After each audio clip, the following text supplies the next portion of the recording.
Nah, selamat pagi anak-anak. Jadi kita ketemu kembali dalam pembelajaran IPA kali ini. Ya, semoga anak-anak semuanya sehat. Ya. Ya, sebelum kita mulai, mari kita berdoa sesuai dengan keyakinannya masing-masing. Berdoa dimulai. Selesai. Nah, anak-anak, kemarin anak-anak sudah mempelajari tentang reproduksi aseksual pada tumbuhan, ya. Pada umumnya tumbuhan Angiospermae, yaitu tumbuhan yang berbiji tertutup. Nah, ingat kembali bahwa tumbuh-tumbuhan selain dia bisa bereproduksi secara seksual, dia juga bisa bereproduksi secara aseksual, ya. Nah, yang mana di dalam berkembang biak secara aseksual, dia akan memanfaatkan organ dari tumbuhan yang selain bunga, ya, yaitu akar, batang, dan daun. Nah, kini kita akan lanjutkan dengan perkembangbiakan tumbuhan secara seksual. Nah, ingat kembali juga bahwa ciri-ciri dari perkembangan secara seksual atau secara generatif itu akan diawali dengan terjadinya pembuahan atau fertilisasi. Nah, yaitu pertemuan antara sel sperma atau sel kelamin jantan dengan sel ovum, sel kelamin betina. Nah, untuk tumbuhan, alat kelaminnya atau organ kelaminnya itu terdapat pada bunga, ya. Jadi ada bagian-bagian daripada bunga yang berfungsi sebagai alat reproduksi seksual untuk tumbuhan. Nah, apa itu? Nah, kita akan pelajari dulu bagian-bagian dari suatu bunga, ya. Apa saja yang terdapat di dalam bunga. Nah, ini misalkan sebuah contoh daripada bunga yang lengkap, ya. Bunga yang lengkap, strukturnya seperti ini. Nanti anak-anak silakan tugas nanti menggambar ini dan melengkapi, ya. Tugas menggambar dan melengkapi. Nah, struktur bunga, bagian-bagian daripada suatu bunga yang lengkap, ya. Nah, yang pertama, nomor 1, ya, gambaran nomor 1, ini yang di kotak semuanya ini adalah namanya benang sari. Nah, disinilah yang berfungsi nanti, untuk sebagai alat kelamin jantan daripada tumbuhan, ya. Benang sari ini sebagai alat kelamin jantan. Kemudian di dalam benang sari ini, ada ujungnya ini disebut dengan kepala sari, ya. Jadi disebut dengan kepala sari. Nah, disinilah di dalam kepala sari lah ini nanti terdapat serbuk-serbuk sari yang berfungsi sebagai sel kelamin jantan tumbuhan, ya. Jadi di sini ada serbuk sari. Kemudian yang ketiga, masih benang sari, ada tangkainya, yaitu tangkai benang sari. Nah, kemudian yang keempat, ini yang kotak panjang ini. Nah, ini disebut dengan putik, ya. Disebut dengan putik. Nah, inilah sebagai nanti alat kelamin betina daripada tumbuhan. Nah, apa saja bagian-bagian dari putik? Nah, yang pertama ada kepala putik, 5. Di sini nanti tempat menempelnya serbuk sari. Kemudian ada juga tangkai putik. Nah, di dalamnya ada bakal buah, ya. Jadi di dalam pangkal daripada putik ini ada bakal buah. Nah, di dalam bakal buah ada bakal biji. Nah, itulah nanti akan berkembang jadi buah dan biji. Nah, kemudian nah, yang ini, yang pada umumnya setiap bunga itu memiliki yang berwarna-warni, ya, warnanya sangat menarik. Nah, ini yang berfungsi juga untuk menarik perhatian daripada organisme lain seperti serangga dan lebah kupu-kupu untuk membantu daripada bunga ini nanti di dalam penyerbukan. Nah, ini disebut dengan mahkota bunga, ya, mahkota bunga.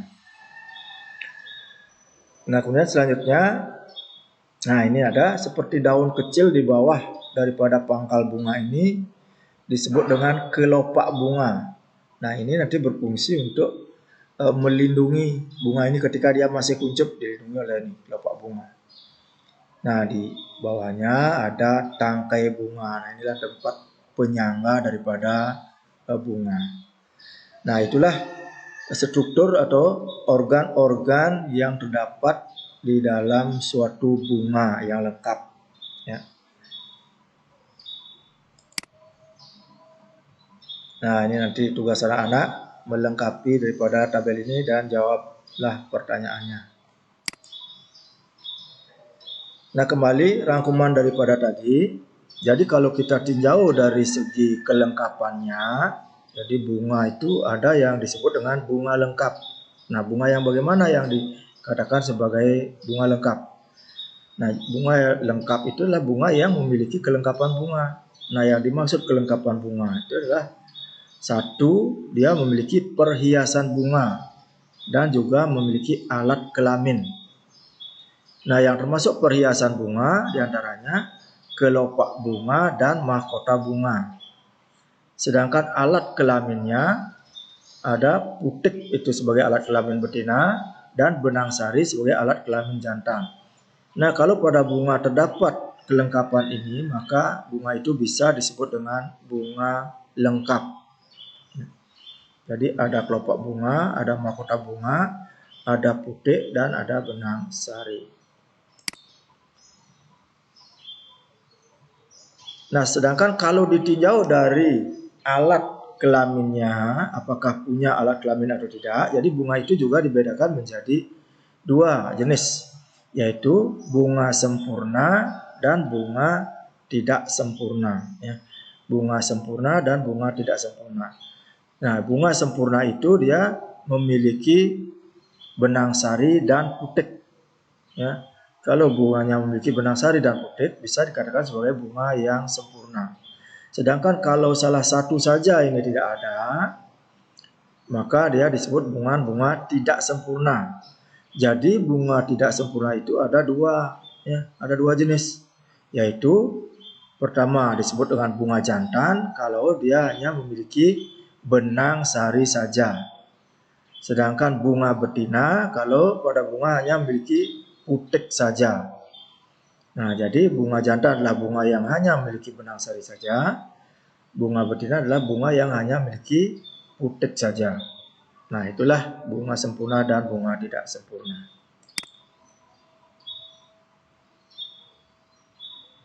Nah, perlu anak-anak ketahui di sini berbeda dengan reproduksi pada manusia. Jadi pada tumbuh-tumbuhan sebelum terjadinya fertilisasi atau pembuahan atau peleburan antara sel sperma, sel kelamin jantan dengan sel ovum, sel kelamin betina, maka pada tumbuhan, pada bunga itu akan diawali dengan peristiwa penyerbukan yang disebut dengan polinasi.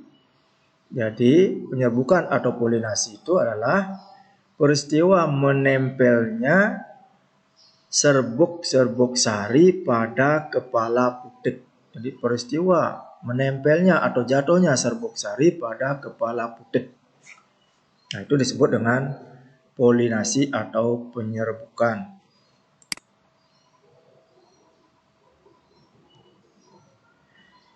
Penyerbukan merupakan menempelnya serbuk sari pada kepala putik. Nah, ternyata kalau ditinjau dari asalnya serbuk sari, maka penyerbukan itu ada 4 macam. Jadi dari mana serbuk sari itu berasal? Ya. Jadi ada 4 macam penyerbukan kalau dilihat dari asalnya serbuk sari. Nah, yang pertama ada disebut dengan penyerbukan sendiri. Ya. Penyerbukan sendiri, nanti anak-anak dapat lihat videonya. Nah, yang dimaksud dengan penyerbukan sendiri atau autogami yaitu jika serbuk sari yang menempel pada kepala putik berasal dari bunga itu sendiri. Jadi serbuk sari yang menempel pada kepala putik itu berasal dari satu buah bunga itu sendiri. Ya, jadi sebuah bunga itu sendiri. Nah, kemudian yang jenis yang kedua, penyerbukan tetangga atau geitogami, ya, penyerbukan tetangga. Jika serbuk sari yang menempel pada kepala putik berasal dari bunga yang lain, ya ini berasal dari bunga yang lain, tetapi masih pada tumbuhan itu juga, ya. Jadi masih berasal dari satu tumbuhan, ya, tapi bunganya yang berbeda. Kemudian yang ketiga adalah penyerbukan silang, allogami atau xenogami, yaitu apabila serbuk sari yang menempel pada kepala putik berasal dari bunga yang berbeda, ya, berasal dari bunga yang berbeda, tumbuhan juga berbeda, tumbuhan lain. Nah, tetapi dia masih satu spesies, masih satu jenis, ya. Itu jenis tumbuhan yang sama. Nah, yang terakhir adalah penyerbukan bastard atau hibridogami, yaitu jika serbuk sari yang menempel pada kepala putik berasal dari bunga yang berbeda, tumbuhan juga berbeda, dan jenis atau spesies yang berbeda. Nah, itulah macam-macam penyerbukan kalau dilihat dari mana asalnya serbuk sari yang menempel pada kepala putik. Nah, coba kita lihat.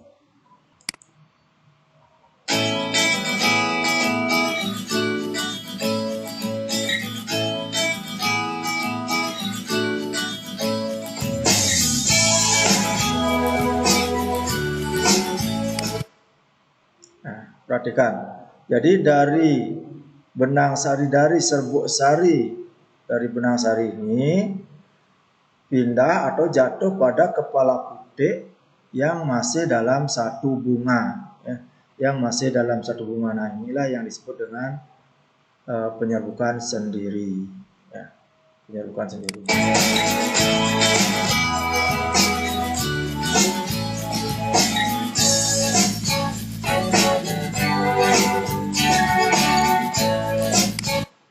Ini penyerbukan yang kedua, penyerbukan tetangga. Ya, serbuk sari yang berasal dari bunga yang berbeda, ya, jatuh ke kepala putik bunga yang berbeda, tetapi dia masih dalam satu pohon atau satu tumbuhan.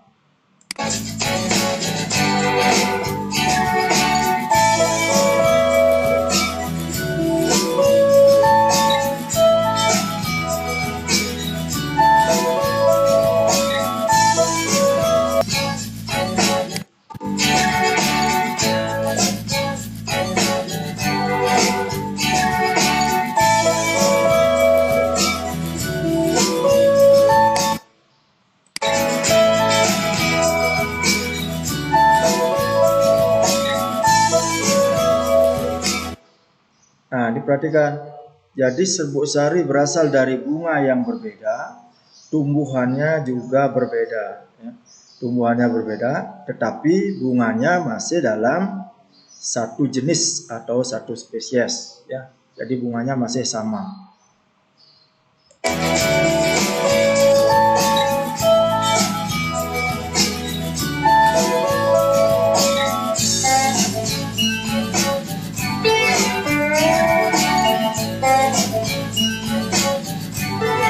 Nah, di sini perhatikan, serbuk sari berasal dari bunga yang berbeda, tumbuhan juga berbeda, tetapi jenisnya juga berbeda. Yang ini jenisnya merah, ini jenisnya kuning, ya. Ini penyerbukan bastard atau hibrida.